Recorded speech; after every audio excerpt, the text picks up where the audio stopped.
"You're marrying a security guard," my mother scoffed, loud enough for everyone at dinner to hear, "after everything we gave you 6 weeks later." 68 invitations had gone out. Not one came back with a yes. On my wedding day, my parents, my brother, my sister, and every relative they had influenced stayed home. I stood at the aisle with no father beside me and walked toward Noah alone. I thought that was the punishment they wanted me to remember forever. Then, the next morning, my phone exploded. A guest had posted 10 seconds of my wedding, and someone in the comments recognized my groom. I grew up in a family that looked perfect in photographs. My mother, Linda, sold luxury homes and could walk into a room full of strangers like she already knew who mattered. My father, Robert, worked in finance and measured almost everything in terms of discipline, choices, and results. My older brother, Jason, followed the same path. My younger sister, Ashley, built a polished career of her own. And then there was me. I was 34, a marketing director with a master's degree, the daughter who had always checked the right boxes. Good grades, good job, good apartment. At Thanksgiving, Mom would refill someone's wine and casually mention my latest promotion. Dad kept my graduation picture on the bookshelf beside his favorite family photo. For years, I mistook that pride for something unconditional. Noah Walker never cared about any of it. He was 37 and worked as a security guard. He wore a Navy uniform, carried a radio, and somehow remembered the name of every person who crossed his path. The first time I saw what made him different. An older janitor dropped a box of supplies in the lobby. People stepped around him. Noah knelt, helped gather everything, then stayed long enough to make sure the man's wrist was okay. He didn't look around to see who noticed. That was Noah. The first dinner with my parents should have warned me. Mom had set the table with her good dishes, lemon chicken, roasted vegetables, the expensive candles she only lit when she wanted the evening to feel important. At first, everything was polite. Then she asked Noah what he did. "Security," he said. Mom paused with her fork halfway to her mouth. "You're a security guard." There was a tiny laugh behind the words. Dad looked down at his plate. Noah simply nodded. "Yes, ma'am." Mom leaned back. "Muse has worked very hard to build a certain kind of life."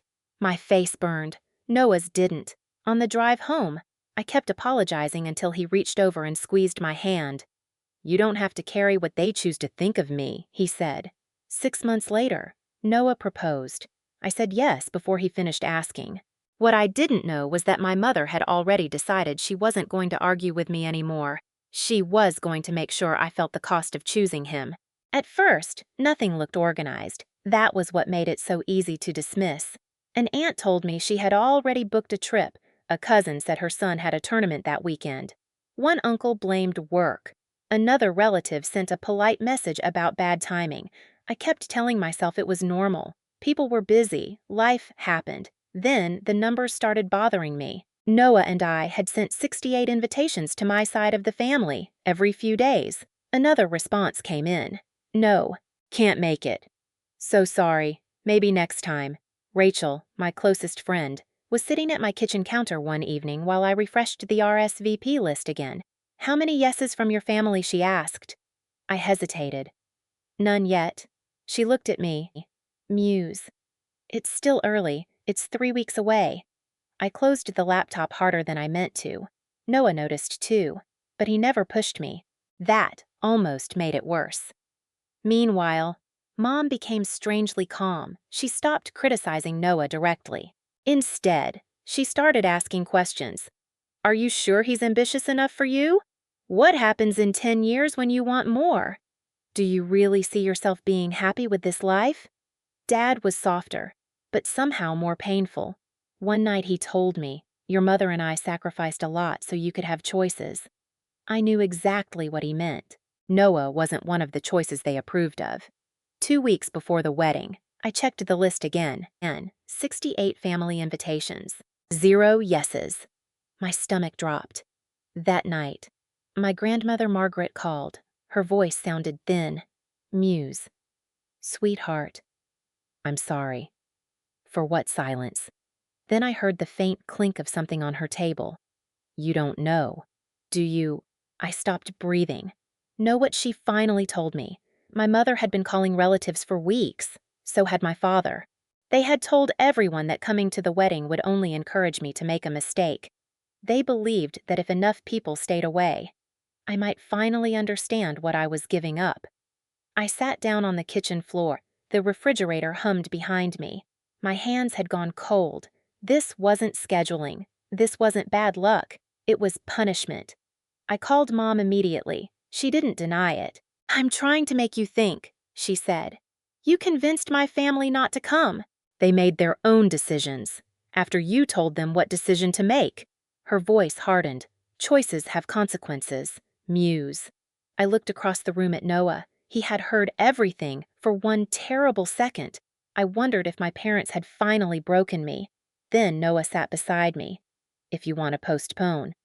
"We postpone," he said. "If you want 5 people there. We marry in front of 5 people, but you choose, not them." 3 days before the wedding, Dad called with one final warning. "If I married Noah," he said. I had to accept that the family would not support it. I told him I understood, and for the first time, I actually did. They had made their choice. Now I was about to make mine. The morning of my wedding was painfully beautiful. Sunlight spilled across the hotel room. Rachel stood behind me, fastening the last button on my dress while soft music played from someone's phone. My bouquet smelled like fresh roses and eucalyptus. Everything looked exactly the way I had imagined, except my family was missing. I checked my phone anyway. No message from Mom, nothing from Dad, nothing from Jason, nothing from Ashley. Rachel gently took the phone from my hand. "Don't do this to yourself. I wanted to tell her I wasn't. But I was." At the garden, white chairs curved around a narrow aisle covered in flower petals. Noah's friends, co-workers, neighbors, and several people from his side were already seated. Then I saw the section reserved for my family, empty. Every chair, for a moment. The entire garden seemed to go silent. The coordinator touched my arm. "We're ready whenever you are." I looked toward the entrance behind me. I knew it was ridiculous. Dad had already told me he wasn't coming. Still, some small part of me believed I might hear footsteps, that he might appear in his suit, angry and embarrassed and late. But there. The music started. No footsteps came. My throat tightened. "Just give me a second." Rachel squeezed my hand. I stared at those empty chairs and suddenly remembered every school concert, every graduation dinner, every Thanksgiving picture where we had stood shoulder to shoulder pretending nothing could separate us. Then I understood what hurt so much. They weren't absent because something had happened. Their absence was the message. I lifted my chin. "I'm ready." I walked down the aisle completely alone. I could hear my heels against the stone path. I felt the hem of my dress brushing my ankles. I smelled the flowers, heard someone quietly sniffle, and forced myself not to look at the empty seats again. Then I looked at Noah. His eyes were wet. He wasn't watching my family's section, he was watching me. And somehow, that kept me moving.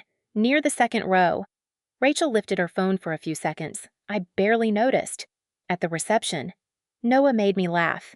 Friends filled the dance floor. Someone brought me cake when I forgot to eat. For a few hours, I almost stopped thinking about who had chosen not to come. Almost. That night, at the hotel, I turned off my phone before climbing into bed. I didn't want another excuse. I didn't want another apology. I didn't want to see my family's names. The next morning, I switched it back on. The screen lit up. Then again. And again. Messages stacked faster than I could read them. Rachel was calling. When I answered, she didn't even say hello. Muse. The video. What video? There was a pause.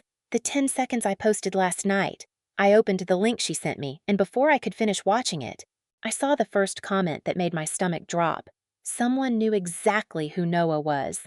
The comment was only 4 words. "That's Noah Walker." I read it twice.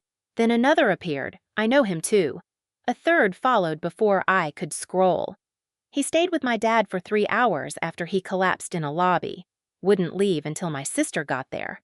I looked at Noah. He was standing by the hotel window, still half-dressed from breakfast, watching my face change. "What is it?" I handed him the phone. The 10-second clip was simple: me walking alone. The empty family section, Noah waiting at the end of the aisle. Rachel's caption read, "Her groom is the security guard her family refused to accept." That should have been the whole story. It wasn't. The view count climbed every time I refreshed. Comments kept coming. A younger man wrote that Noah had trained him when he was new, scared, and one mistake away from losing his job. An older woman said Noah had stayed with her during a building emergency, found her a safe place to sit, and called her daughter because her hands were shaking too badly to use her phone. A former co-worker wrote, "He treats the cleaning crew the same way he treats executives. That tells you everything. Nobody needed to call my family names. The contrast did all the work." I turned to Noah. "You never told me any of this." He looked uncomfortable. "They needed help. That's it." He shrugged. What else was I supposed to do by noon? The video had spread far beyond Rachel's page. A local news outlet picked up the story after several people independently confirmed who Noah was. His workplace released a short statement calling him dependable, respected, and trusted in emergencies. Then my mother called. For 1 second. I thought she was finally going to ask if I was okay. Instead, she said, "You need to post something." I went still. Post what? "A clarification. Tell people this was a private family misunderstanding." I stared at the wall. Was it silence? Muse. "People are calling us. Clients have seen it. Your father's friends have seen it. This is getting out of hand." No. It got out of hand when you convinced my family to boycott my wedding. We were trying to protect you. Then why are you calling about your reputation instead of your daughter? She had no answer. My voice came out quieter than I expected. "I'm not going to rewrite what happened so you feel better about it." I ended the call. 3 days later, Mom and Dad came to our apartment. Dad looked older somehow. Mom kept both hands wrapped around her purse. "We were wrong," Dad said. Mom looked at Noah, then at me. "We thought we were protecting you." From what her jaw tightened. I waited. Finally, she said it. From settling. The room went completely still. I looked at Noah. This man had spent years helping people who could offer him nothing in return, and my parents had reduced him to a uniform. Noah spoke once.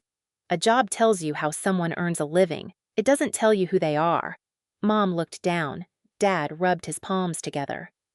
"We didn't know him," he admitted. "No," I said. "You never tried to." He swallowed. "We're sorry. We want to fix this." I felt something in me settle, not anger, clarity. "You don't get to fix this by making it disappear." Mom's eyes lifted. "I never named you online. I never asked anyone to attack you, and I won't. But I'm also not going to protect you from the truth." Dad nodded slowly. Mom looked like she wanted to argue, but she didn't. Then I told them the part they hadn't expected. Sorry can be a beginning. I paused, but it is not a reset button. For the first time in my life, my parents had no answer. And for the first time, I didn't need one. The calls started the next morning. Some relatives apologized immediately, others took longer. Jason was one of the first. "I should have called you myself," he said. "Yes, I should have come." Yes. There was a pause. "I'm sorry, I believed he meant it. That didn't mean everything was fixed. I appreciate the apology." I told him. "But I'm going to need time. For once." He didn't argue. Ashley was different. She asked me to meet her at the little diner Noah and I used to visit after difficult family dinners. When I walked in, she was already sitting in a booth by the window, twisting the paper wrapper around a straw. She looked exhausted. "I got dressed that morning," she said before I had even ordered coffee. I stopped. "For the wedding." She nodded. "I did my hair. I put on the blue dress you liked. I even drove halfway there." My chest tightened. "What happened?" She stared at the table. Dad called. That was all she needed to say. Ashley wiped beneath one eye. I turned around. I wanted to be angry. Part of me was, but what I saw across that table wasn't cruelty. It was shame. "I was scared of disappointing them," she whispered, "and you chose to disappoint me instead." She flinched. I know, I didn't hug her. Not that day. But she didn't make excuses either. That mattered. Over the next several months, I learned something I wish I had understood earlier. An apology tells you what someone feels in one moment. Change tells you who they are afterward.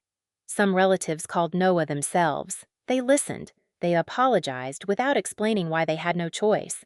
A few started inviting us to ordinary things again: Sunday dinners, birthdays, backyard cookouts. Others sent one guilty message and disappeared when I didn't immediately tell them everything was fine. I let them go. Mom and Dad had the hardest adjustment. There was no dramatic punishment. They didn't lose their jobs. Nobody ruined their lives. They simply lost something they had always assumed belonged to them: unlimited access to mine. I stopped answering every call. I stopped changing plans because Mom expected me to.